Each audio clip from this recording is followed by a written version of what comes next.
Alright, so this is going to be my review of Secret Six, 6 Degrees of Devastation.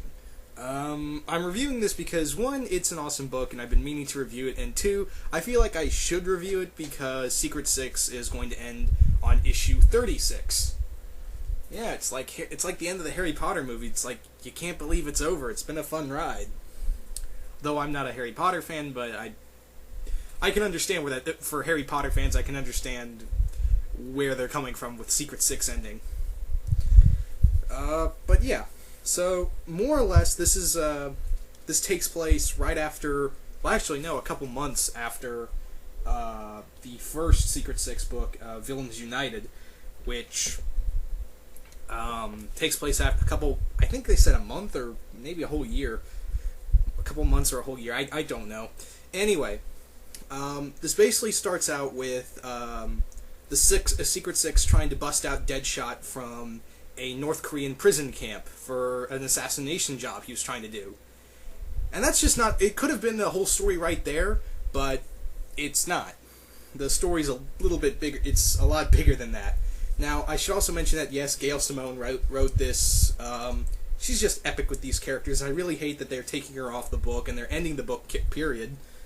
After the artwork is done by Brad Walker and Jimmy Palmani.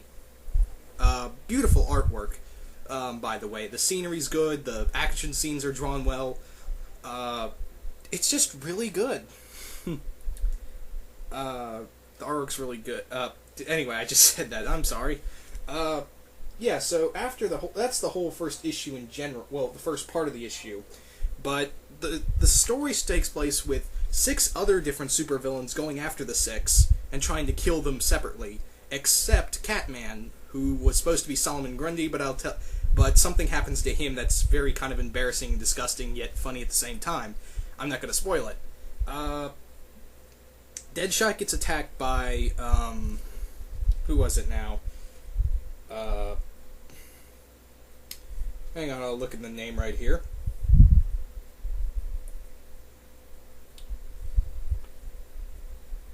Lady Vice and 2 other characters.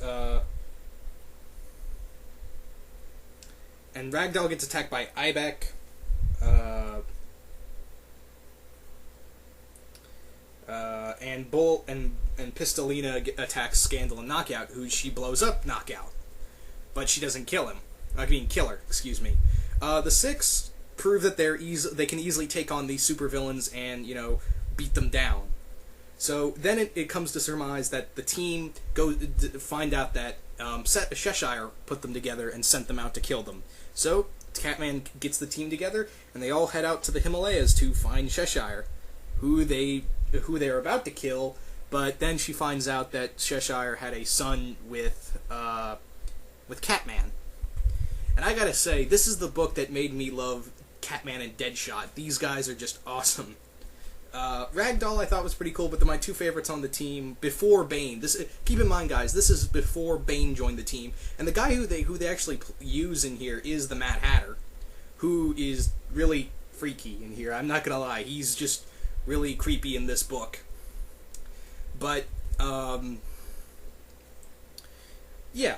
Now, the other thing is that the story. I really don't want to spoil a lot of the story, but Scandal's father, Vandal, has a big role in it, and the main reason why he's attacking them is because he wants Scandal to have a proper heir, because he thinks Scandal failed him. There is a lot of love interest between Knockout and Scandal. This is before she died and was reborn, by the way. This is the mini-series that got the team the ongoing, more or less. I gotta say, this is some really cool stuff. Some cool writing, some cool action sequences. Just everything about this book is just flat out awesome. The dialogue is just fantastic. There's actually a disturbing story that the Mad Hatter actually talks about his origin and his hat fetish, that actually the entire team, even Ragdoll's they're just stunned and almost disgusted with him.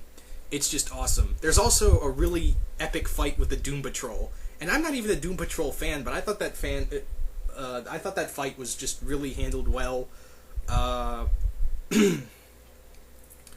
I thought the fight sequence was pretty well, and what Mad Hatter... It's actually Mad Hatter who actually takes out the entire Doom Patrol, which I don't want to go into details, but what the Mad Hatter does to win the fight against the Doom Patrol is kind of disturbing. This book is not afraid of showing blood. In fact, there is a lot of blood.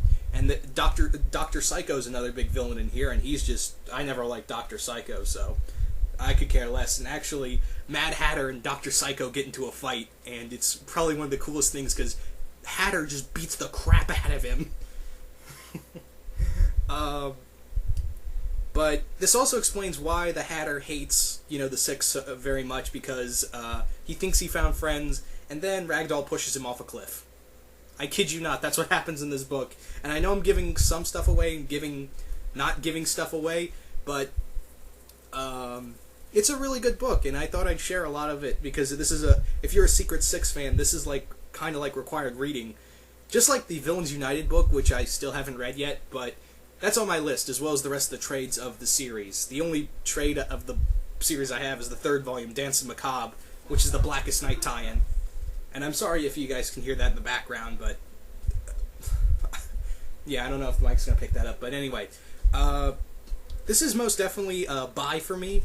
I got this actually online on booksamillion.com, and it's actually $14.99.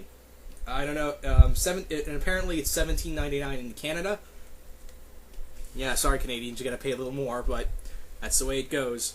But all in all, this is just... a really action-driven book. This plays out like a cinematic movie in some ways. And I really wish, DC would take some liberties and try out a Secret Six animated short film. This or Villains United could actually work really well as a DC animated movie. I think this story or Villains United could work. Well, actually, no, you'd probably go with Villains United first and see if that works, then make the sequel this.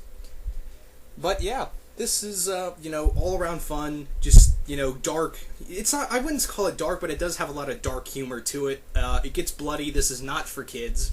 This is for people my age, and, up and above, like, Blue Goblin, who loves the series, and I remember once he asked me to, do a review of a Secret Six book long ago, but I didn't have anything to review at that time. So now that I do, I actually got this.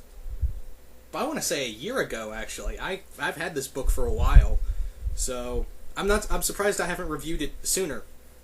But it's a straightforward action book. I wouldn't say you wouldn't have to read Villains United to get this. I'd actually say you can pick this up without getting Villains United, because it actually... The first page of the trade is it actually explains everything on the first page and previously in Villains United, and it gives you a brief background on everything that's happening. Gets you more or less a crash course in about 2 minutes, depending on how slow or fast you read. You can just blow through that and okay, now I get the story, let's move on. But yeah, this is another 5 out of 5 for me. This is a definite buy if you're a Secret Six fan, if you're a DC fan. And if you want to get into the books and more into the book series of Secret Six, because it was probably, I say was, because it's only got one issue left, thank you DC, before it ends, It's before the journeys end at issue 36, so, yeah, if you guys want to collect, this is a great place to start. No, actually, no, Villains United, you should start there, then you can get this, but, like I said, there is the page that gets you caught up on everything that happened in Villains United, but I still say get that, then get the other trades from there. But yeah, most definitely, this is a buy.